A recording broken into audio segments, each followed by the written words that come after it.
ஒரு ஒரு முக்கியமான ஒரு உச்ச நட்சத்திரம். அப்படிலாம் கிடையாது. எனக்கு உள்ள வருத்தம், எங்களுக்குள்ள வருத்தம் என்னன்னா, அவரை வந்து அடையாளப்படுத்தியது எங்களுடைய புரட்சி கலைஞர் கேப்டன் செந்தூரபாண்டி படத்துல. அதாவது 100வது படம் கேப்டன் பிரபாகரன், அவருடைய 101 102வது படமும் செந்தூரபாண்டி.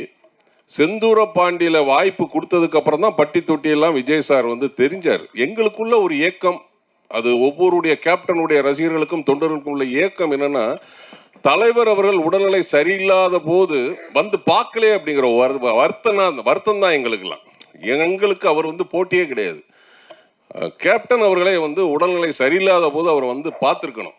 ஏன்னா நீ அந்த அந்த படத்துல பாத்தீங்கன்னா செந்தூரபாண்டியில கேப்டன் அவர்கள் சும்மா இருப்பாரு, விஜய் சார் வந்து ஆக்ஷன் பண்ணுவார், ஃபைட் பண்ணுவார்.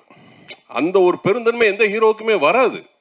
100 படத்துக்கு மேல அவர் நடிச்சு 100வது படம் சூப்பர் ஹிட்டு கேப்டன் பிரபாகரன். அடுத்த படத்துல வந்து சும்மா உட்காந்துட்டு ஃபைட் பண்ண வைக்கிறாருன்னா அது எவ்வளோ பெரிய விஷயம். இப்போ எங்களுக்கு வந்து விஜய் சார் அது அது ஒரு சின்ன வருத்தம் தான். இப்போ எங்க அந்நியார் கூட வந்து எங்க விஜய் சாரை பற்றிலாம் எதுவும் பேசாதீங்கன்னு எனக்கு வந்து கூப்பிட்டு நேரடியாகவே அட்வைஸ் பண்ணாங்க. எங்களுக்கு இருந்தாலும் மனசு கேட்கல, கேப்டன் அவர்களை வந்து பார்க்கலையே அப்படிங்கிற ஒரு ஏக்கம் தான் தவிர, மற்றபடி விஜய் சாரை வந்து நம்ம அண்டர் எஸ்டிமேட்டே பண்ண முடியாது. ஏன்னு கேட்டீங்க